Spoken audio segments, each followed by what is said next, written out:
다라불에게 내려놓은 10번째 장. 우리 안에 선함 깨닫기, 용서와 사랑의 마음으로 가는 관문.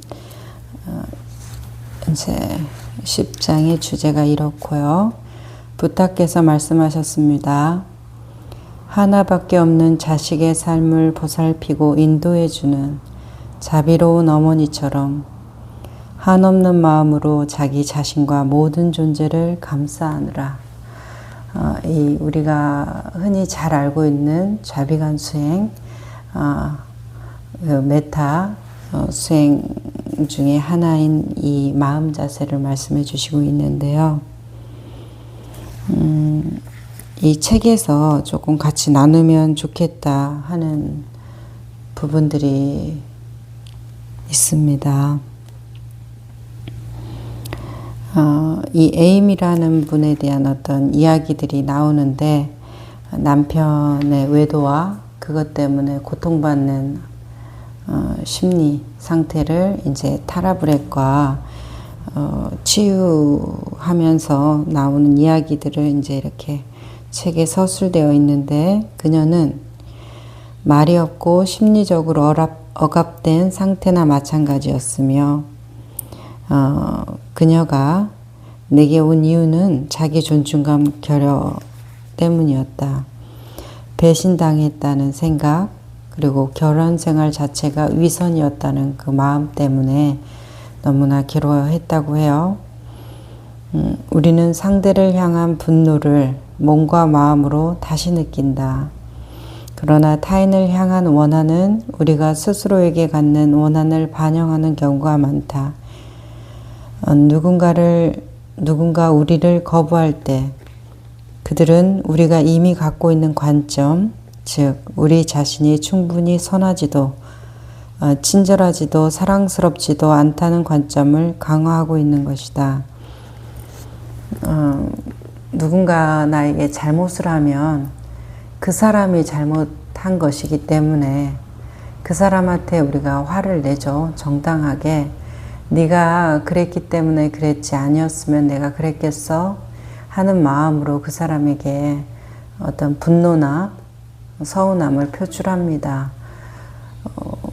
그것으로 끝나면 좋은데 그 사람이 잘못했기 때문에 내가 그 사람한테 원망하는 거다 하는 마음으로 끝나면 좋은데, 사실 그 사람에 대한 원망을 쭉 따라서 내 안으로 들어가다 보면 더 큰 원망이 자기 자책이 많아요. 내가 못나서 저 사람 말을 믿었다. 내가 바보여서 이런 선택을 한 것이다. 저 사람 말에 속은 내가 어리석었다 라는 식으로 자기 자신에 대한 부정적인 가치 판단이 훨씬 더 커집니다. 누군가를 원망하고 미워하게 될 때. 그러니까 저도 해봤지만 누군가를 미워하는 것이 정말 힘든 일이더라고요. 그 사람이 잘못했기 때문에 미워한다라는 나의 정당화, 합리화는 충분히 잘 갖추어져 있어요. 그래서 누구한테 말을 해도 내가 떳떳하고, 사람들이 그 얘기를 들어도 그래, 그 상대가 잘못했네 라는 말을 이끌어낼 수가 있어요. 내가 오히려 덧붙이거나 과장 해석해서 설명하지 않아도 객관적인 사실이 그렇게 보여지는 경우도 있었습니다. 그런데 그렇기 때문에 그 사람을 미워할 이유가 충분했기 때문에 저는 마음껏 미워한다고 생각을 했는데 마음이 편치가 않는 거예요. 왜 편치가 않지? 다 그 사람이 잘못했는 것 같은데 왜 내 마음이 편치가 않지? 왜 내가 그것 때문에 이런 시간 낭비를, 미운 그 사람을 생각하면서 내 소중한 시간을 낭비해야 되지? 이런 걸로 한동안 좀 괴로운 적이 있었는데 어느 순간에 그런 마음이 들더라고요. 사람을 미워하는 거, 사람이 아니라 어떤 상황이든 그 조건이든 그런 것을 미워하고 원망하는 게 정말 큰 에너지고 자신을 고통스럽게 하는 에너지구나. 아무리 내가 100번 잘했다라고 생각이 드는 상황에서조차도 미워하는 마음이 나면, 그 사람에 대해서 공격하는 마음, 탓하는 마음이 나면 결국은 그 화살이 돌아서 내 자신에게 박혀 있는 것을 제가 발견할 수 있었습니다. 미워하는 게 정말 큰 고통이구나, 그거를 이제 깨닫게 된 경우가 있었는데, 미워한다는 것은 내가 어떤 화살을 쏘았다는 것이에요. 아무리 잘했든지 못했든지 화살을 쏘았어요. 내 활시를 떠난 총알은 어딘가로 가서 박히죠.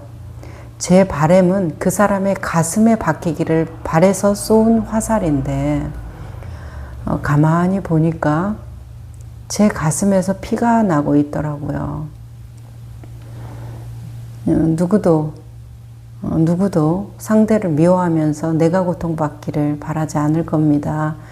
그래서 부처님도 자비관수행법, 용서하는 그 마음에 대해서 아마 설법을 하셨을 텐데, 용서의 가장 큰 수혜자, 자비관의 가장 큰 수혜자는 자기 자신이 되어야 합니다. 그리고 자기 자신이더라고요. 제가 해보니까 이제 자비관 수행에서 자기로 시작해서 타인으로, 그리고 그 타인을 감싼 온 세계 전체 모든 존재로부터 확산돼 가는데, 결국은 가장 충만해지는 존재가 나 자신이었더라. 이제 이것을 알게 되면서 연기법, 우주의 인연법을 제가 이런 것이었구나. 그래서 원인으로 말미암아 일어나는 그 모든 결과가 나로부터 일어나서 나로 귀속되는 그 원이라는 동그라미가 있잖아요. 원불교의 그 일원상의 원리에서 그 원불교 그 상징, 심볼이 그 동그라미잖아요. 자, 원은 처음에 자기로 시작해서 마침표가 자기로 끝나죠. 원이다, 동그라미다 얘기하려면 시작점과 끝점이 없어야 됩니다. 시작점이 끝점과 만나야 되잖아요. 나로부터 나간 그 총알은 어딘가로 가서 박히는데 결국 돌아서 자기 가슴에 박혀요.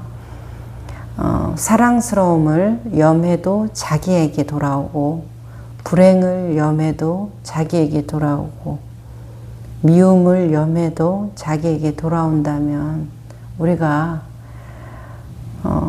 그냥 쉽게 생각을 해봐도, 그래, 저 사람을 미워하는 것이 나를 미워하는 것이 되니까 미워하지 말자, 이렇게 마음 먹는다고 되는 일이 아니에요. 마음 먹어서 되는 일이 아니더라고요. 그 전제 조건이 항상 내 안에 있는 그 아상, 내가 옳다라고 하는 그 엄청난 장벽, 그 냉정함, 냉소적인 그 나의 상들이 부서짐으로 인해서, 경계가 허물어짐으로 인해서 그 미워하는 마음이 돌이켜서 내가 나를 미워하는 마음이었구나 하면서 참담한 마음으로 무너짐을 느낄 때, 상대는 그렇게 중요하지 않게 되는 것, 상대를 사랑스러운 눈으로 바라보게 되고, 상대를 평화롭게 바라보게 되고, 이렇게 연습해서 이렇게 되는 경우는 글쎄요, 제 느낌에서는 좀 조작 같아요. 자기 자신이 자신으로부터 나오는 그 깊은 무너짐을 통해서 상대를 알게 되고 느끼게 되는 것, 그 사람의 부족함, 그 사람의 나약함, 그리고 그럴 수밖에 없었다라는 것에 대한 자기 동의가 일어남으로써 상대에 대한 이해가 깊이 일어나는 것, 결국은 우리가 처음부터 끝까지 자기 자신밖에는 이해할 수 없다는 것을 저는 깨달았습니다. 그래, 나는 너를 이해해. 나는 너를 정말 알게 됐어. 공감이 돼. 이런 말들이 내가 너를 해주는 것이라고 우리는 이해하고 인식하지만, 제 경험으로는 말은 그렇게 나갈 수 있고 그렇게 내 의식으로는 믿을 수 있지만 내 의식세계 안에서 일어나는 일이었습니다. 내 의식세계 안에서 일어나는 일인데, 이제 그것이 정말 그 사람을 이해하는 경우가 된다라고 한다면 내 의식세계 안에서 일어나는 일인데 나와 그의 경계가 허물어지면서 나와 그가 하나가 되는 것이죠. 하나의 의식세계일 뿐입니다. 결국 나의 의식세계인데 너와 나라는 경계가 사라졌을 뿐이에요.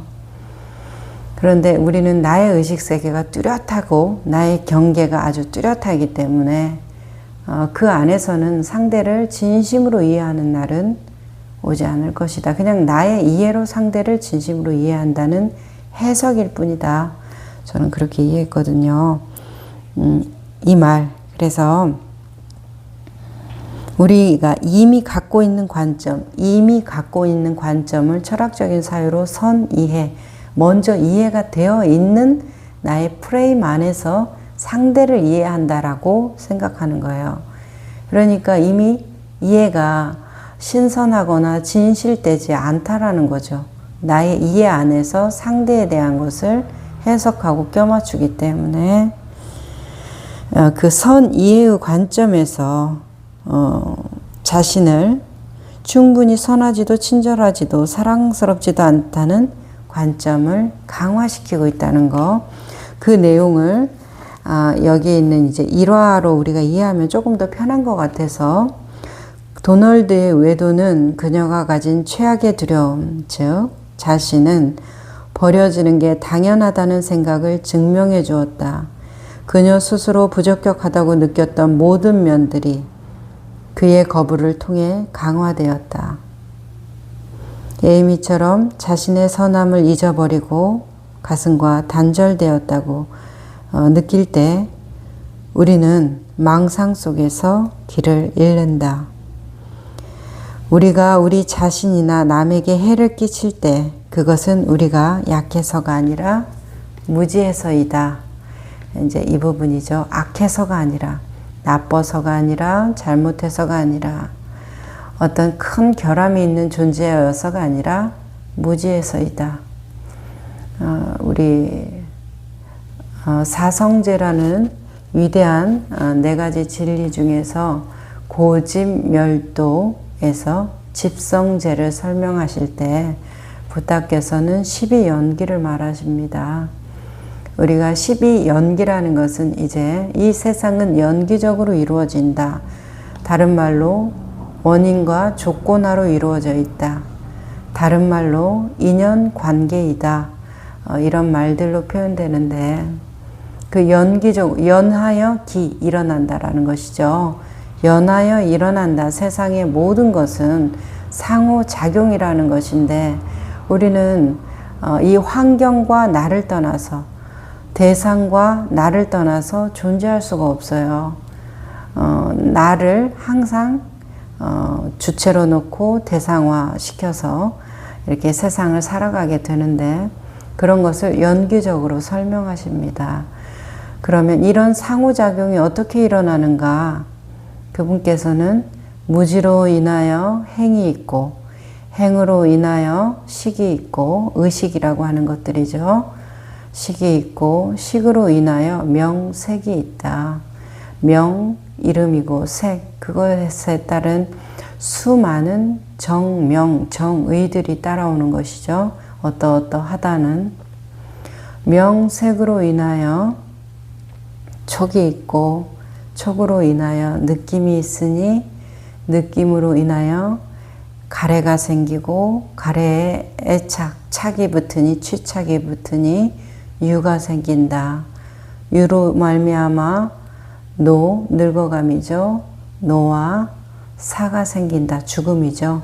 죽음으로 이렇게 이제 순환이 되는 것이죠. 12연기가. 죽음으로 다시 태어나면 무지로 태어나는 것이에요. 그런 식으로 해서 12연기가 계속 이루어지는데 그 12연기에서 무지, 제일 첫 발짝인 무지로 인하여 우리의 고통이 시작된다라는 것이죠. 우리의 고통을 한마디로 말하면 무지와 가래다 이렇게 설명을 하시는데 이제 경전에는 그러면 이 무지라는 거 우리가 내가 잘못했어, 뭐가 부족했어, 지혜롭지가 않아 나는 인연이 없어. 팔자가 나빠. 복이 없었어. 이제 이런 말들로 우리 자신을 해석하고 이해하려는 끊임없는 시도가 이루어지는데, 그분께서는, 우리의 안내자께서는 그냥 무지했을 뿐이다. 몰랐을 뿐이다. 어두웠을 뿐이다. 아직 내가 알아차리지 못했을 뿐이다 라고 우리를 안심시켜 주시죠. 그러면 그 무지에 대해서 생각을 해봤어요. 무지라는 것은 과연 뭔가? 내가 모른다는 그 무지, 안다, 모른다. 너 사과 알아? 사과를 한 번도 본 적이 없는 사람한테 사과 알아? 그럼 사과 몰라. 그런 무지인가? 사과를 아는 사람한테 너 사과 알아? 나 사과 알지. 이렇게 말하는 알지와 모르지의 무지인가? 자, 우리의 무지는 제가 오랜 시간 동안 사유하고 명상하면서 부탁께서 말씀하시는 그 무지, 그리고 내가 경험적으로 이 세상을 살아가면서 내 고통의 원인이 도대체 무엇인가 하는 그 무지에서 생각을 해봤을 때 우리의 나툼에 대한 무지인 것 같아요. 우리의 나툼에 대한 무지가 어떤 것이냐? 우리는 무엇이든지 될 수 있습니다. 그러면 어떤 분이 그럼 나는 새가 되고 싶다고 하면 새가 되나요? 내가 나무가 될 수 있다고 하면 나무가 되나요? 이제 이렇게 질문할 수가 있겠죠. 그것은 일체 유심조의 세계에서는 불가능한 일입니다. 일체가 유심, 마음이 만드는 바다 할 때 유심의 세계에서는 마음이 다스리는 세계를 말합니다. 형상이 있기 이전의 기운과 에너지의 세계를 얘기하는 것이죠. 일체 유심조의 세계에서는 가능하죠. 내가 새가 될 수 있나요? 그럼요. 새처럼 자유로울 수 있을 겁니다. 당신이 새라고 상정하는 것이 어떤 것인가요? 맑은 목소리로 노래한다. 자유롭게 하늘을 날아다닌다. 높은 등지 위에서 평화롭게 살아간다. 그런 것이 당신이 이미지화 해놓은 새라면 당신의 마음이 그렇게 될 수 있다라는 것이죠. 마음을 그렇게 먹는 날이 온다면. 내가 바다가 될 수 있나요? 바다와 같은 물리적인 대상, 어떤 물성을 가질 수는 없지만 바다를 봤을 때 내가 느껴지는 그 심상, 푸르다, 평화롭다, 잔잔하다, 거대하다, 마음이 탁 트인다, 고요하다, 두렵다, 깊다, 이런 마음에 짓는 바는 내가 느낄 수가 있죠. 그 세계를 그대로 투영한 내 세계에서 살아갈 수가 있습니다. 그러면 물로 많이 예를 들어드리니까 물이라는 것은 어때요? 우리가 물의 본체성은 알 수가 없습니다. 하지만 물의 용성, 쓰임은 궁금해하는 사람이 없죠. 이게 물이야. 마시는 물부터 시작해서 진흙탕 물, 눈물, 땀, 어떤 사과의 수분, 이런 모든 것들이 다 물의 성분이야. 이렇게 말하는 것에 대해서 그렇구나. 이게 물이지. 하는 것에 대해서 누가 궁금해합니까? 물의 본체성을 모른다고 해서 나는 물을 몰라 하는 분이 어디 있어요? 그냥 물이지. 비가 오네. 비는 물로 됐어. 그래, 당연히 알지. 그 물을 비라고 표현하는 거야. 그 물을 이슬이라고 표현하는 거야. 그 물을 안개라고 표현하는 거야. 이렇게 우리는 누가 모르냐? 이렇게 얘기를 한단 말이에요. 그거와 물과 다를 바가 없습니다. 우리가 똑같아요. 내가 어떤 것으로든지 다 놔두어지고 있다는 거예요. 가게에 가면 그냥 손님이 되는 거예요. 내가 손님이 되기로 약속한 것도 아닌데 내가 집에 오면 나의 역할이 있잖아요. 아빠면 아빠고 엄마면 엄마고 아이면 아이고 자연스럽게 수행을 하잖아요. 로봇같이 뭘 어떤 인식 코드를 심어서 그런 것을 기계적으로 수행해내는 게 아니라 그냥 자연스럽게 길을 가면 행인이 되는 거고 누가 나에게 듣기 싫은 말을 한다. 그러면 듣기 싫은 말을 하는 사람에 대해서 내가 반응을 하는 사람이 되어 있잖아요. 자연스럽게, 아주 자연스럽게. 그래서 나에 대해서 나가 누구인가 알려고 할 필요가 없다라는 거예요. 우리가 물을 알려고 할 필요가 없잖아요. 그냥 물을 아는 거잖아요. 그냥 나를 안다는 거예요. 나의 모습을 가만히 알아차리면 다른 거 없이 나는 누구인가 계속 명상을 하면서 나를 탐구하고 이렇게 하지 않아도 해보니까 나를 그냥 하루 아침에 일어나서 깨어서 잠들 때까지의 나를 관찰하면 그게 나인 거예요. 오늘 하루 종일 물의 모습의 나툼을 보면 그게 다 물이듯이 형태는 다 다르죠. 얼음부터 시작해서 이슬이든지 수증기든지 우유든지 음료수든지 그런 다양한 형태의 물의 본체성의 나툼을 알듯이 하루 종일 나를 관찰하면 그것이 나인 것이에요. 그것이. 그러면 나의 본체성을 그래서 나는 알고 싶다 이 말이에요. 이렇게 이제 표현을 하는 것이죠. 나의 불가지성은 궁금할 필요가 없어요. 나투어지는 모든 것을 보면 그냥 그것이 나기 때문에. 그래서 있는 그대로 보라 이 말씀이 그냥 하라, 모르는 채로 하라, 그냥 묵묵히 해라, 그럭저럭 하세요.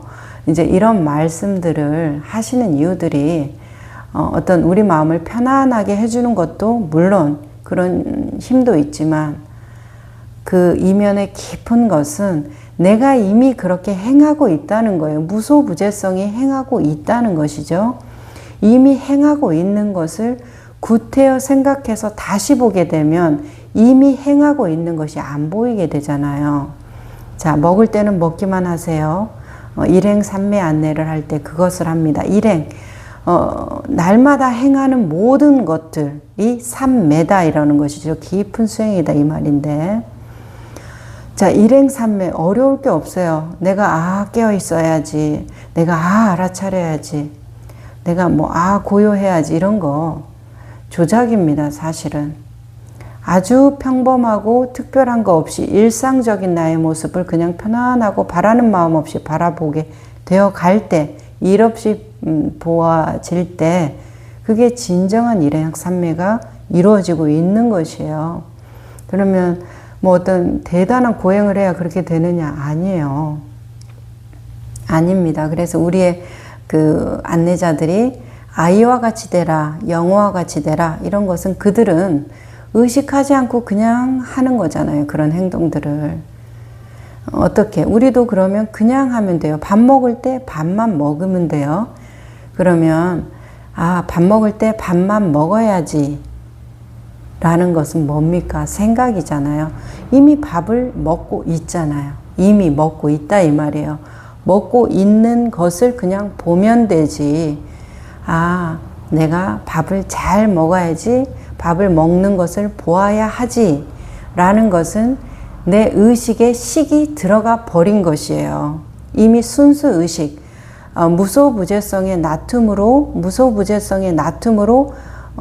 인연이 되어서 지금 배고픔을 느껴서 밥을 먹고 있는 행위가 일어나는 것은 의식화된 행위가 일어나고 있는 것이에요. 무소부재성의 의식화의 행위죠. 그런데 거기에 내가 수행을 한답시고 일행삼매를 하고 명상 상태, 깨어있는 상태, 위파사나와 같은 관법을 하기 위해서 내가 먹을 때는 먹는 것만 해야지, 먹는 것만 봐야지. 자, 이렇게 되면 이미 어떤 무소부재성의 순수 의식의 나툼의 행위의 의식이 작용하고 있는 상태에 나의 에고의 의식, 잘해보겠다는 것이지만 그 에고의 의식이 덮어서 그것을 순수의식을 가려버려요. 그것이 에고입니다. 우리의 칠식, 말라야식이라고 하는 의식의 작용이에요. 의식의 작용은 팔식, 아래야식인 함장식, 업식, 종자식에 그 영향을 받죠. 그러니까 나의 무의식의 활동을 의식이 해석해 주는 것이에요. 그러면 해석보다 깨끗한 것은 무의식의 활동을 보는 거예요. 내가 지금 하고 있는 거, 배고프면 먹고 있구나, 걸어가면 걸어가고 있구나, 걸어가고 있구나 하는 생각을 하면서 보는 게 아니라 그냥 걸어가는 것을 그냥 느끼면 걸어가는 거잖아요. 지금 걸어가고 있는데 저 같으면 그냥 지금 말을 하고 있잖아요. 말을 하고 있는 것을 그냥 말하고 있는 그대로 보고 있으면서 말을 하는 것이에요. 자, 근데 말을 하고 있구나 하면서 보고 있는 거는 뭐예요? 그러면 제 경우에는 말이 꼬이더라고요. 자연스럽지가 않아요. 그리고 말을 하고 있구나 하는 생각을 하면서 보면 제 말이 자연스럽게 그냥 이 순간에 해야 되는 말이 나오지가 않고 좀 뭔가 부자연스러워요. 그리고 불편하고 조금 뭔가 안개가 낀 것 같은 뿌연 느낌이란 말이에요. 그래서 이렇게 안내를 할 때는 그냥 나오는 대로 말을 하고 있어요. 그렇게 뭐 어떤 시간을 많이 오랫동안 수행을 해서 혹시는 명상을 해서 아니면 어떤 책을 읽어서 어떤 거를 열심히 연습해서 이렇게 자연스럽게 그냥 된다 그런 느낌이 전혀 아닙니다. 그냥 그 상황에서 해야 되는 말을 내가 하고 있구나. 인연 따라서 내가 할 일은 그냥 맡기면 되는구나. 이 순간에 나오고 싶은 말이 나오고 있구나. 그것을 그냥 저는 보기만 하는 것이에요. 그리고 제 귀로 듣고 있고. 그래서 제가 말을 할 때는 잘 말한다, 잘 듣는다, 이런 생각. 그러니까 내가 어떤 말을 어떻게 해야지, 어떻게 들어야지 하는 의도나 조작이 없이 내가 하는 말을 그냥 듣기만 하면 된다, 나는. 이런 생각인 것이죠. 이런 자세인 거예요. 생각도 없고 그냥 말을 하고 그 말을 하는 것을 듣는다. 이런 정도의 상태로 이제 이렇게 안내를 하게 되는데 그 무지, 여기에서 말하는 우리가 그것이 악하고 나쁘고 실수하고 무슨 지혜가 없어서가 아니라 다만 무지에서라는 우리의 이제 안내자들, 그 스승들께서 하시는 것에 그 무지라는 것은 안다 모른다의 무지. 너 사과를 알아? 아니 몰라. 아니 알아. 라는 그 무지에 안다 모른다가 아니라 나의 무소부재성에 어떤 것이 되어도 좋고 어떤 것이 되지 않아도 좋은 그 나툼성에 대한 무지, 그것이기 때문에 우리가 그것에 대한 자각이 없을 때 행이 일어나고 행으로 말미암아 식이라는 것이 풀어지더라고요. 자, 무지는 그래 내가 몰랐다는 것을 무지로 인하여 우리의 행이 있다. 그러면 행이라는 것은 그냥 상식적으로 모든 가르침은 상식과 일반적이고 보편 타당한 누구나 들어도 이해할 만하고 그럴듯하고 내 행위에서 일상에서 일어나는 것이어야 되지, 듣고 이해하고 공부하고 많이 배워서 그것을 알 수 있게 된다고 하면 그것은 약간 단순하고 명료하고 분명하지가 않은 것이죠. 어린아이도 들어도 알 수 있어야 돼요. 물은 그냥 만지면 축축하고 차가운 것을 배워서 아는 것이 아니라 그냥 아이도 알고 어른도 아는데 아이는 다만 물이라는 그 명색만 모를 뿐이죠. 이름만 모를 뿐이에요. 만지면 축축하다, 차갑다 아는 거죠. 그래서 아이들 오줌 넣으면 기저귀 갈아달라고 울잖아요.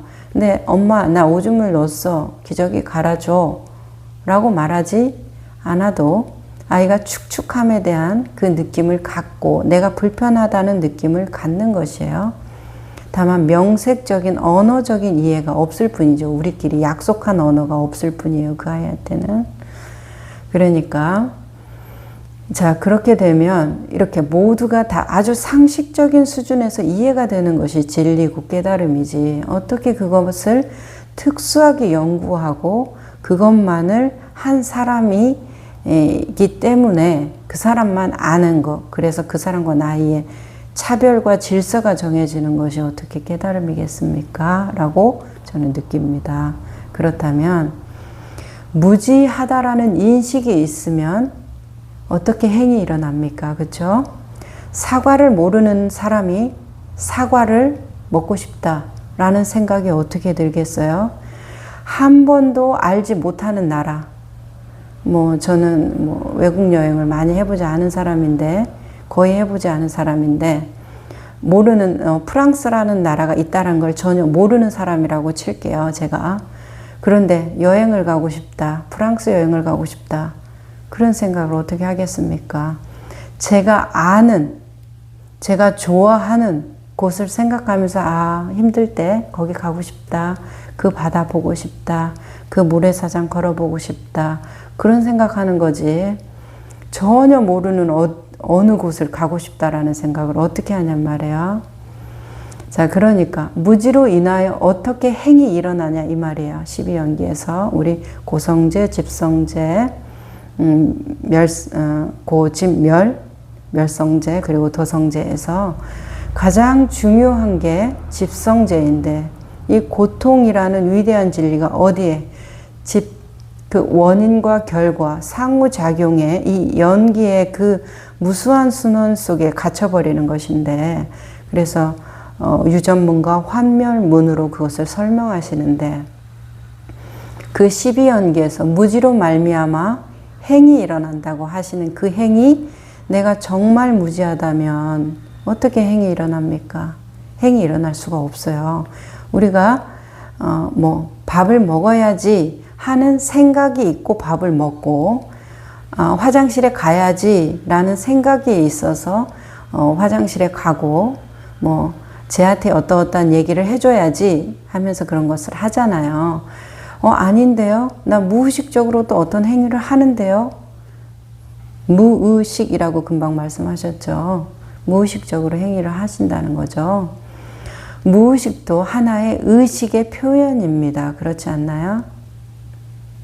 그냥 의식의 다양한 표현이 무의식인 거예요. 그러면 어떻게 행이 일어나요? 무지로 인하여 행이 일어나고 행으로 인하여 식이 일어난다 이렇게 말씀을 하시는데, 행으로 인하여 식이 일어나는 게 아니라 우리의 보편적인 상식적인 우리의 일상적인 모습을 보면, 행으로 인하여 식이 일어나는 게 아니라 식으로 인하여 행이 일어나잖아요. 그쵸? 맞잖아요. 이게 상식적인 우리의 이해입니다. 그쵸? 그 상식적인 이해가 맞지가 않잖아요. 그러면 부처님 같이 깨달아야만이 12연기를 우리가 알 수 있느냐? 그러면 부처님만 되는 어떤 특수한 사람만 된다라는 얘기잖아요. 그런데 누구나 다 불성이 있고 신성이 있다고 말씀하시는 것이, 그러면 잘못된 말씀이죠. 나만큼 고생해서 깨달아야 부다가 될 수 있다고 말씀을 하셔야죠. 자, 그러니까 이것에 대해서, 우리의 무지에 대해서 우리가 다시 점검을 해야 된다는 거예요.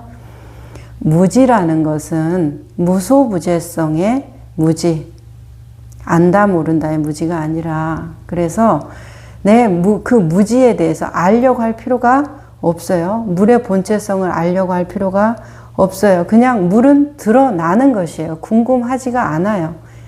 갓난아이도 물이 궁금하지가 않아요. 물이라는 명색을 모를 뿐이에요. 이해를 모를 뿐이에요. 언어적인 약속을 안 했을 뿐이에요. 아이는 아직.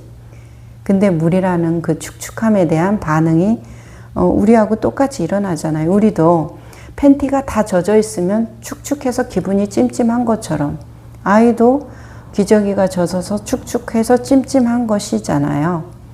그 보편적이고 상식적인 행동을 한다는 것은 물에 대해서 어때요? 안다라는 것이죠. 그 성질, 물이 가지고 있는 그 성질, 무소부재성의 성질을 우리는 다 알고 있다라는 것이죠. 그것에 대해서 어떻게 나투어지는 행위가 있어요. 그쵸? 밥을 먹잖아요. 배고픔이 일어났다. 밥을 먹는다, 걸어간다, 이야기를 한다, 듣는다, 본다. 이런 행위가 일어난단 말이에요. 그쵸? 일어나고 있어요. 그 후에 식이 일어나서 뭐라고? 먹고 있구나, 걸어가고 있구나, 얘기를 하고 있구나, 화를 내고 있구나, 이렇게 안다는 거예요. 자, 우리가 이걸 이해할 수 있습니다. 부처님만의 언어가 아니라 우리 모두의 언어를 그분이 그냥 어떤 공식화, 우리가 알 수 있어요. 무지로 인하여 행이 일어난다라는 것이 우리가 아는 어리석음이 아닐 수도 있다라는 것을 조금 열어놓고 들어주세요. 나는 아무것도 몰라. 이 안다 모른다에 모른다는 것이 아니라 알 필요가 없는 모름이에요. 무소부재성, 불가지성의 나툼인 것이죠. 그랬을 때 자, 제 얘기를 듣고 있는 걸 당신은 이러이러한 얘기를 해야 해 라고 생각을 하고 듣고 있나요? 그냥 듣고 있죠. 들려지는 소리를 그냥 듣고 있잖아요. 내가 보여지는 것을 그냥 보고 있죠. 걸어가는 것이죠. 걸어가는 것을 그냥 제가 지금 느끼고 있는 것이에요. 그러면 그런 행위가 일어난다라는 것은 이미 놔두어져 있다라는 거예요. 어떤 순수의식, 나의 참나의 의식이 물의 본체성이 이슬이나 뭐 강물이나 우유나 주스로 이렇게 드러나는 것처럼 그렇게 드러나졌다라는 것이에요. 그러면 드러난 것에 대해서 우리가 그 다음에 시계작용이 일어나서 물이네, 이슬이네, 강물이네, 우유네 이렇게 그것을 명색으로 정명해버리는 것이죠. 그냥 불가지성의 나툼일 뿐인데 그것을 딱 규정지어버리고 조건화시키고 틀에 가두는 사고를 하기 시작한다는 거예요. 자, 그 전에 의식이 있었고 그 다음에 그 의식으로 인한 행위가 있었고 그 행위로 인한 나의 선이해적인 의식작용이 일어나고 그것으로 해석을 한다는 거죠. 그러니까 이때부터는 뭐겠어요? 말라야식의 에고식, 의식이 작용하겠죠. 식작용이 일어나면서 명색이라는 그것은 무엇이야? 그것은 사과야. 그것은 딸기야. 그렇게 아기가 이제 이것은 뭐구나, 맘마구나, 엄마구나, 아빠구나. 그냥 그 사람이 있었는데 편안하고 따뜻한 사람, 익숙해서 안심이 되는 그 사람이 있었는데 이제 그 사람을 엄마라고 부르는구나, 아빠라고 부르는구나. 이것을 명색으로 익히는 것이죠. 명색으로 익히면서 그 다음에 어떻게 되겠어요? 명색으로 익히면서 이제는 그 명색만을 보는 거예요. 엄마하고 닿고 싶고 아빠하고 닿고 싶고 사탕과 딸기, 사과, 달콤한 것들과 닿고 싶고 이 촉작용이 일어나면서 닿으니까 어때요? 좋다. 좋아. 싫어. 좋다, 싫다 하니까 어때요? 당연히 좋은 거 더 하고 싶고 싫은 거 싫어하고 이제 이런 식으로 가게 된다는 것이에요. 그러면 느낌에는 세 가지가 있어요. 좋은 느낌, 안 좋은 느낌. 그리고 또 하나 좋지도 싫지도 않은 느낌. 호, 불호, 낙, 불락, 불호불락 이 세 가지의 느낌이 있는데 가장 골칫덩어리가 불고불락의 감정입니다. 좋다, 싫다는 뚜렷하죠. 그래서 좋은 거 잡으려고 하고 내가 집착을 내려놔야지. 싫은 거 거부하고 저항하고 내가 집착을 내려놔야지. 이렇게 좀 알 수 있단 말이에요. 근데 불고불락 이런 건지 저런 건지 그냥 그래 무덤덤해 잘 모르겠어. 이제 이건 뭘 강화시켜요? 무지를 강화시키는데 이때의 무지는 나를 억누르는 우리가 아는 지혜가 없고 모르겠고 답답하고 알기 싫고 하는 우리가 생각하는 무지입니다. 무소부재성의 모든 것에 놔두어지는 밝음의 무지가 아니라 이때의 무지는 정말로 우리가 아는 무지예요. 자, 이런 식으로 가게 된다라는 것이죠. 그러면 알 수 있어요. 악해서가 아니라 무지해서다. 우리가 나빠서가 아니라 이 무지에 대해서 몰라서다. 그러면 첫 번째 무소부재성의 무지라고 한다고 하면 있는 그대로 알아차려야 되겠고 이 무지에 빠지는 무지가 내 에고 속의 무지로 빠졌다고 하면은 내 에고 속의 무지로 빠졌다고 하면 그 에고를 잘 알아차려야 됩니다. 무소부재성을 있는 그대로 보든지 무소부재성의 무지를 있는 그대로 보든지 내 에고성이 안다 모른다 옳고 그름의 시비분별에 빠진 무지에 들어갔다면 시비분별을 잘 알아차려야 돼요. 그래서 내가 서 있는 위치에 대해서 안내는 항상 관점만을 점검하는데 내 위치가 어딘가에 대한 설정, 그러면 내가 가고자 하는 방향이 나오고 그 방향을 어떻게 가야 한다라는 거. 그래서 위치 설정, 방향 설정이 거의 안내의 대부분이에요. 그러니까 문답을 할 수밖에 없게 되는데 가만히 명상만 하면 그 사람이 어디에 있는지 어디를 가고 있는지 일단 스스로 자기 스스로 점검이 안 되고 자기 스스로 그러니까 여기로도 가봤다가 저기로도 가봤다가 이렇게 되는 것이니까 이제 그런 것을 말씀을 드려요. 여기 뭐 이제 타라불에게 내용이 어차피 나왔기 때문에 악해서가 아니라 무지해서다라는 것은 이제 심적인 안정감을 주는 것이 있겠죠. 하지만 이제 우리는 마음 공부니까 마음 공부적인 원리를 풀 때도 그것을 지혜롭게 정해쌍수라고 그래서 정선정의 힘과 지혜의 힘이 같이 마차의 두 바퀴처럼 같이 굴러가야지 어떤 수승한 결과를 얻을 건데 수행이든지 마음 공부든지. 그런데 이제 이 불교는 지혜 좋은 거니까 지혜를 더 강조하죠. 정적인 어떤 신성적인 것을 기르는 것보다도. 그렇지만 어차피 같이 보조를 맞춰가야 되는 것은 이견이 없습니다. 그래서 지금 안내한 12연기에서 이제 무지로 인하여 행이 있고 행으로 인하여 식이 있다라는 거, 이제 그렇게 풀어나가는 것을 조금 한번 생각해 봐 주시고, 모든 진리나 깨달음은 내 상식을 벗어나서 특별하게 이해하고 특별하게 가르침을 받아야만 내가 그것을 알게 된다라는 것은 이미 선 이해의 작용 속에 들어가 있어요. 나의 명색 속에서 그것을 해석해내고 있다라는 것이죠. 그러니까 그것에 대해서도 다시 한번 생각해 달라. 자, 말이 길어져서 이제 여기는 이건 우리가 수요일에 하는 마음 치유 안내드리기 때문에 마음 치유는 마음 공부처럼 깊게 무엇이까지 내려가 가지고 그런 것들을 그렇게 깊게 다루지는 않아요. 그냥 내 마음의 어떤 상태, 마음의 상태의 가장 큰 거는 느낌과 욕구죠. 느낌과 욕구를 알아차리는 것만으로도 우리는 아주 거의 80% 이상이 가벼워지기 때문에 마음 치유적인 공부를 할 때는 느낌과 욕구에 집중하지 그 더 깊은 원리, 나는 누구인가, 라마르 마리시 같이 참나적인 자리, 진화적인 자리, 존재의 근본, 우리의 어떤 문제의식이 아주 깊은 함장되어 있는 그 내면의 어떤 깊은 의식, 그런 것까지는 우리가 같이 공부를 하지 않기 때문에 오늘 조금 깊이 있게 얘기가 들어간 것 같은데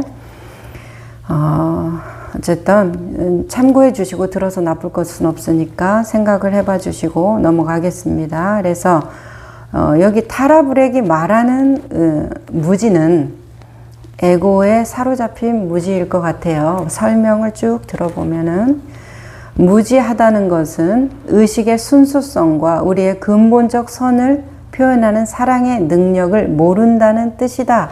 이렇게 말을 하잖아요. 모른다는 뜻이다. 그래서 안다, 모른다에 모른다 하기 때문에 이제 에고에 사로잡혀 있어서 나는 어떠어떤 사람이다. 나는 어떠어떤 경험이 있기 때문에 이렇게 돼야 돼.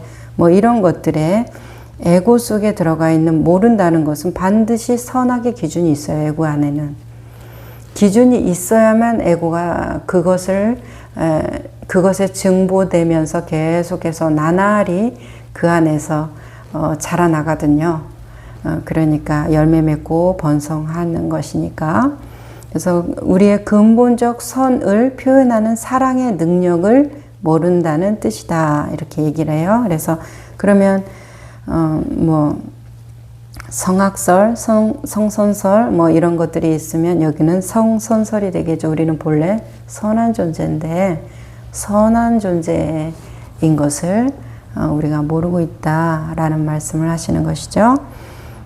도마의 예수님은 이제 어떤 기독교 신앙적인 관점에서의 인간은 성악설의 존재죠. 원죄를 가지고 있잖아요. 모든 인간은 원죄를 가지고 있으니까 죄악에 물든 존재인데, 도마의 예수님은 그 성악설 같은 원죄를 전제로 하지 않고 있다라고 114장을 쭉 읽어보면 느껴지거든요. 저는 성악설, 그 원죄의식을 가지고 있지 않는 설명이기 때문에 너 스스로 깨닫고 너 스스로 너의 안에 진정한 신성 아버지를 보라, 이제 이런 안내가 계속 이루어지는데, 도마 예수님은 그러면 원죄가 있는 인간이 아닌 어떤 존재, 악과 선에 물들지 않는 존재, 그러니까 악과 선을 떠난 존재, 그것을 불교적인 표현으로 중도, 양쪽 쌍차 쌍조라고 하죠. 선과 악이 서로 비추어서, 악이 비추니까 선이 있고, 이쪽이 비추어서 저걸 비추고 저것이 이거를 비추잖아요. 내가 나를 못 보죠. 내가 상대를 보고 상대가 나를 보잖아요. 그게 쌍차 쌍조인데 이게 중도입니다. 그 쌍차 쌍조의 그 관계를 넘어서 그것을 넘어서 보는 것이 이제 선악이 아닌 그냥 그것, 이제 이렇게 우리가 알게 되는데, 도마 예수님은 악에 물든 존재의 인간이 아니라 그냥 그 존재. 그래서 한 생각 잘못하면 악할 수 있고 한 생각 잘못하면 선할 수 있기 때문에 항상 스스로 자등명 법등명, 스스로의 빛을 밝혀서 스스로의 법에 의지해서 스스로를 자유롭게 하라. 이제 그 도마 114장이 그렇게 이제 예수님이 말한다고 저는 느껴지는데, 그때는 선과 악을 넘어간 것이죠. 그러면 그것은 에고적인 것이 아니라 우리의 근본 자리에 비춤이겠고 나툼일 것이에요. 그것을 이제 옳다 그르다 선 악으로 나누어서 그것을 이제 명색으로 판별해내는 게 에고겠는데, 이제 무지하다는 것은 의식의 순수성과 우리의 근본적 선을 표현하는 사랑의 능력을 모른다는 뜻이다. 이 안에서는 어때요? 애착에 좋다, 나쁘다에 빠진 인간이겠죠. 그렇다고 하면 여기에서 이제 이 타라브렉이 조금 주의를 주는 것은, 근본적인 선은 행동을 눈 감아주는 것을 의미하지 않는다. 삶을 근본적으로 수용하는 일은 삶의 온전한 진실을 분명하게 보는 데 달려있다 라고 말해요. 온전한 진실을 분명하게 보는 데 달려있다. 온전한 진실을 분명하게 보는 거 알듯 하면서도 이게 뭐지? 온전한 진실은 뭐고 분명하게 본다는 것은 무엇이지? 생각으로 들어가면 알 수 없습니다. 하지만 무소부재성의 물의 나툼으로 한번 생각하면서 들어봐 주세요. 온전한 진실을 분명하게 보는 거 어떻게 보면 됩니까? 그냥 보여지는 물을 보면 돼요. 그죠? 내리는 비를 그냥 보면 온전한 진실을 분명하게 보고 있잖아요. 내 얼굴에 흐르는 땀방울이 물인데, 그런데 우리는 땀이라고 표현을 하죠. 물의 나툼이 땀이 되었어요. 그러면 그 물의 나툼의 온전한 진실을 분명하게 보는 거 어렵나요? 땀 보는 거 어려워요? 땀 느끼는 거 어렵나요? 그래서 이 온전한 진실을 분명하게 보는 것이 가장 에너지가 덜 들고, 거의 안 들고, 이제 연습이 더 돼갈수록 안 들고, 헷갈리고 어려울 수가 없어요. 뭐지? 하는 생각이 들 수가 없이 너무나도 명백하다라는 것을 한 번 더 생각해 주세요. 자, 자신과 타인을 근본 수용으로 받아들일 때 우리는 우리의 참된 본성을 덮고 있는 역할과 스토리와 행동의 너머를 본다. 그 너머가 어디 멀리 있는 너머인가? 죽어야만 가는 천국 같은 곳인가? 아니죠. 그 너머는 지금 이 순간 여기 바로 내 눈앞에 있는 것이에요. 너무나 눈에 딱 붙어 있으면 안 보이잖아요. 오히려. 그쵸? 좀 거리를 둬야 저것이 뭐 사과였네 이렇게 아는 건데, 사과를 내 눈에 이렇게 바로 대보세요. 사고한지 뭔지 이게 뭐야 이런 생각이 들잖아요. 그러니까 우리가 해야 되는 노력은 이런 말을 들을 때 너머를 본다. 우리의 참된 본성이라는 거. 물이라고 하면 물의 무소부재성을 본다라는 것은 그것을 덮고 있는 역할과 스토리텔링은 뭔지 알죠? 에고의 속삭임이겠죠. 그 에고의 속삭임의 행동 너머를 본다는 것은 에고의 속삭임의 너머를 보겠다는 어떤 생각을 하는 것보다는 에고의 속삭임보다 더 적혀 있다는 거예요. 에고의 속삭임은 1초라도 지나야 되는 것이에요. 지금 이 순간에 1초라도 지나야 에고의 속삭임이 일어나는데 지금 이 순간은 1초보다는 더 빠른 순간이잖아요. 그렇죠? 지금 이 순간이 여기에서 보는 너머를 본다. 우리가 그 너머의 존재다. 신성의 존재다. 뭐 참나, 진나, 뭐 이런 것들이 1초라도 더 지켜져 있다라는 것이에요. 바로 눈앞에 있다라는 거. 그러니까 표현은 너머지만 실제로 우리의 체험적인 경험은 바로 여기 지금 이 순간이라고 표현되는 것이죠. 같은 것이에요. 그러니까 그렇게 우리가 이해를 해주면 좋겠다 부탁드리고, 자, 우리가 자신을 보호하는 방법에는 두 가지가 있습니다. 그렇죠? 우리 이제 책에 나와 있는 것으로는 마음을 닫고 자신을 보호할 수가 있어요. 마음을 닫는 행위에는 여러 가지가 있죠. 네 탓이야.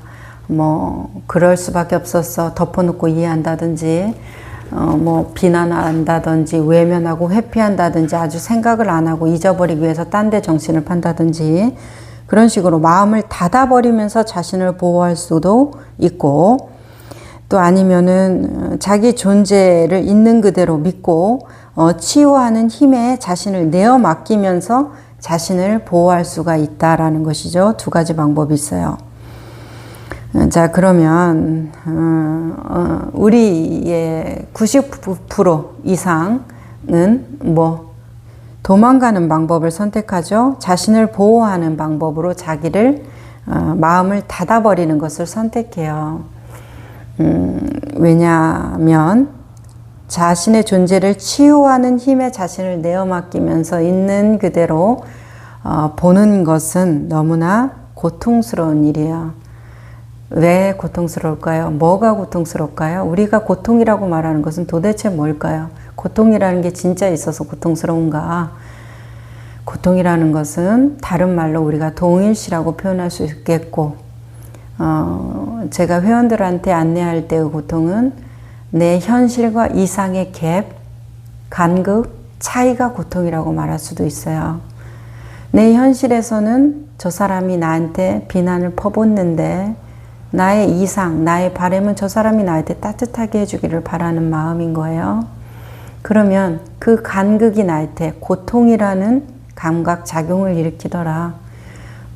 우리 12연계에서 말하는 명색, 나의 애고작용이 이러이러해야 돼 동일시들이 일어나고, 그 동일시가 지금 저 사람의 소리치는 거, 저 사람은 나한테 따뜻하게 해줘야 돼 라는 명색이 있는데, 저 사람은 소리치고 있다라는 것을 내가 지금 접지되어 있죠.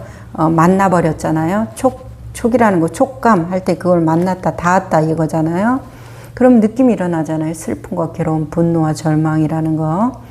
그러면서 그 사람에 대한 분노가 일어나는데, 그러면 너 때문에 그렇지, 네가 안 그랬으면 내가 그랬겠어 하면서 우리가 애원을 하는 마음이 되죠. 심정이 되는데, 잘 지내고 싶으니까. 그런데 뭐예요? 그 전에 나의 동일시가 그렇게 해석을 해주더라는 고통이라는 것이에요. 그래서 현실과 이상의 간극이 가만히 보니까 고통이더라. 이제 우리 뭐 심리학적인 용어나 이런 것들을 뭐 정체성이라든지 뭐 에고 이런 것들로 표현을 해도 좋겠어요.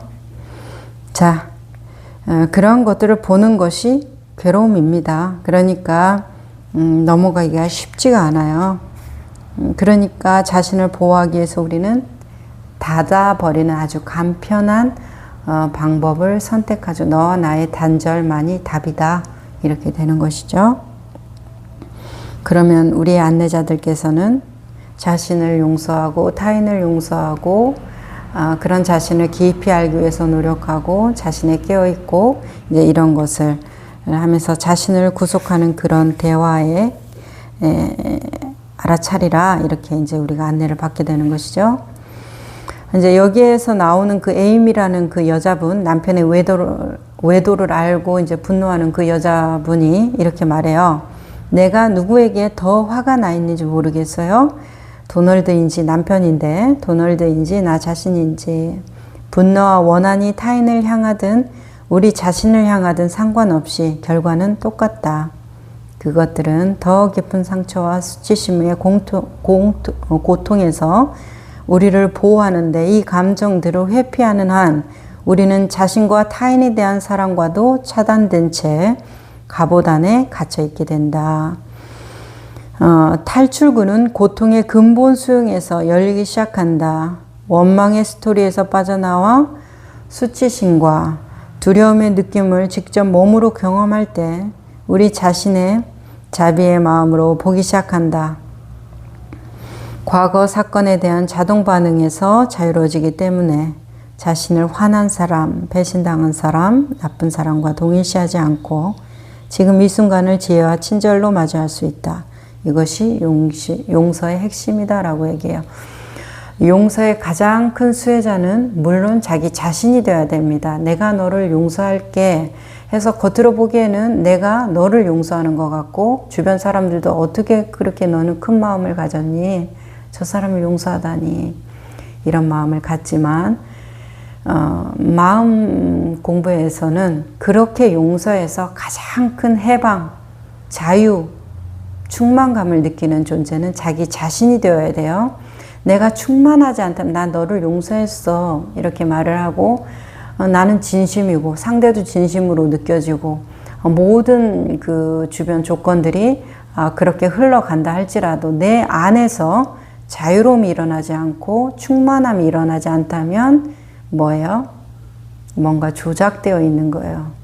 착한 사람, 도덕군자는 될 수 있어도 자유로운 사람은 될 수 없죠. 그런 분들은. 자, 그러니까 용서의 핵심이 자기 자신이 되어야 돼요. 자신의 충만함. 자, 넘어갑니다. 좋은 말이라서 좀 읽어드릴게요. 책에 나와 있는 내용들인데 우리가 이런 식으로 위로받기를 바래요.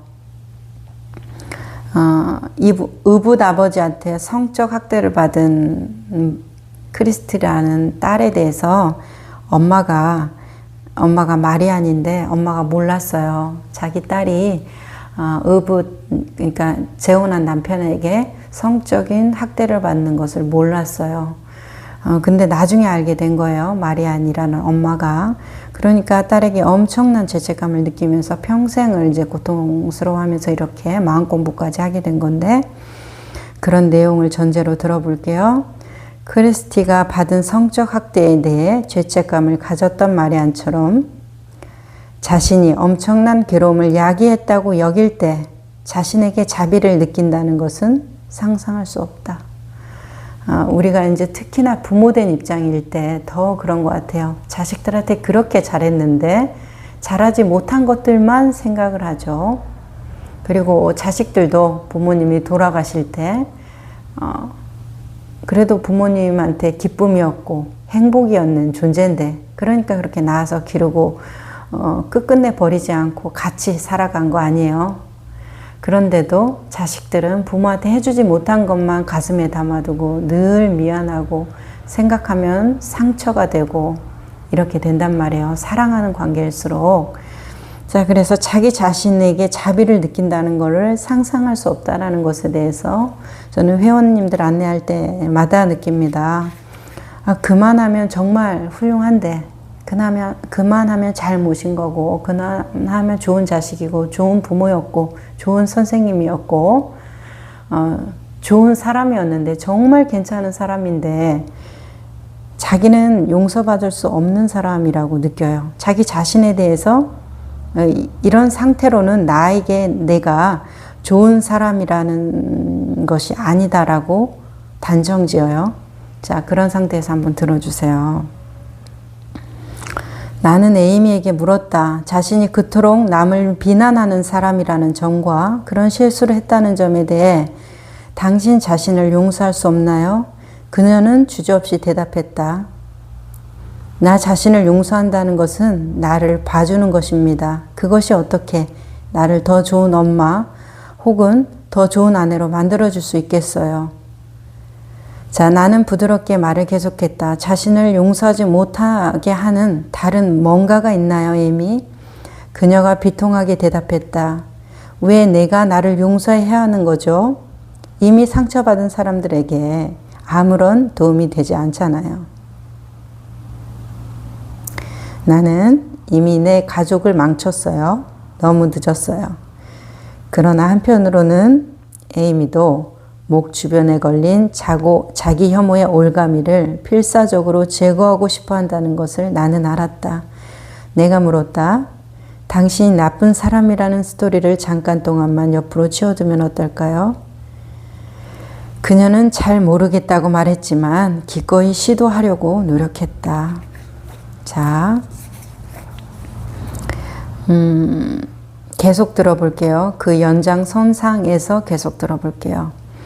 여기에서의 내용은 일생을 조금 약에 찌들고 막 자기 되는 대로 살면서 남 탓하고 뭐 나는 이렇게 고통받게 밖에 못 살아서 부모가 나를 잘못 태어났어 배움이 적어 막 이렇게 하면서 주변을 망치고 자신을 망치다가 이제 거의 죽어가는 상황, 병들어서 죽어가는 상황에 대한 어떤 사람의 이야기예요.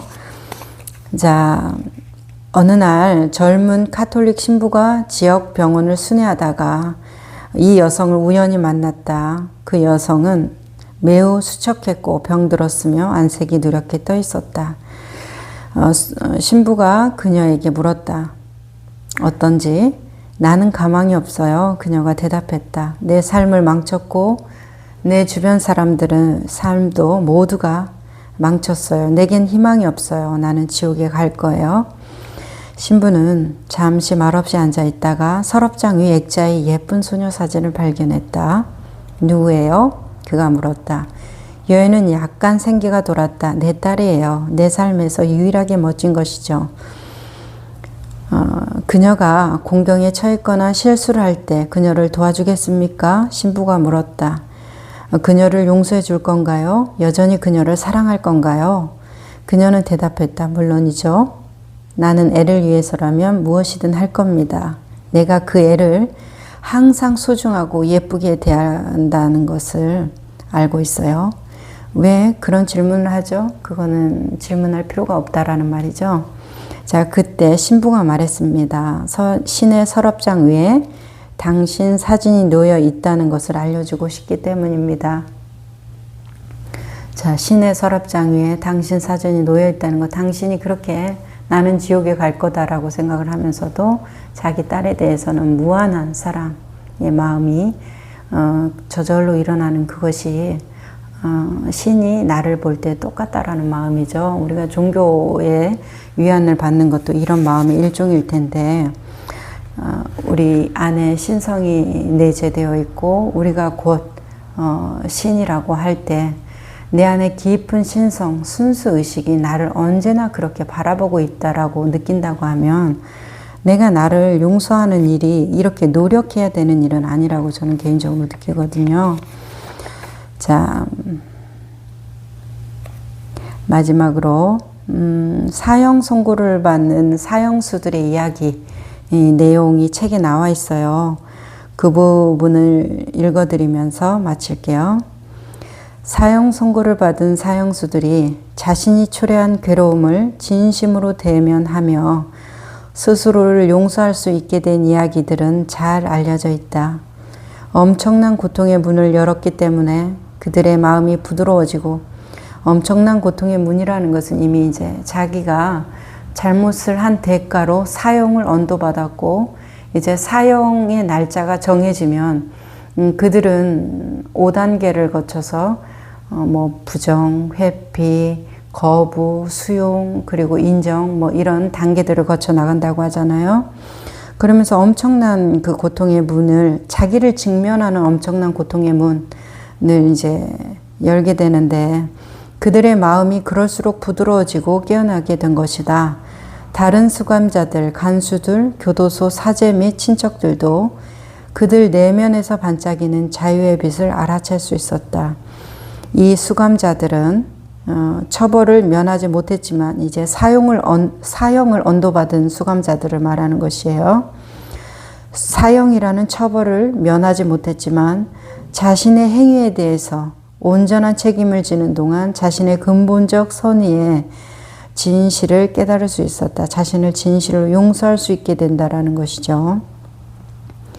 그리고 그 안에 무수한 자책이 있었다는 것을 알게 되면서 자신의 진정한 본성, 내 안에 내재된 신성은 원래 아주 충만하고 고요하고 물들지 않는, 나의 죄성에 물들지 않는 것이었다는 것을 보면서 가게 된다라는 얘기예요. 자, 오늘 여기까지 할까요?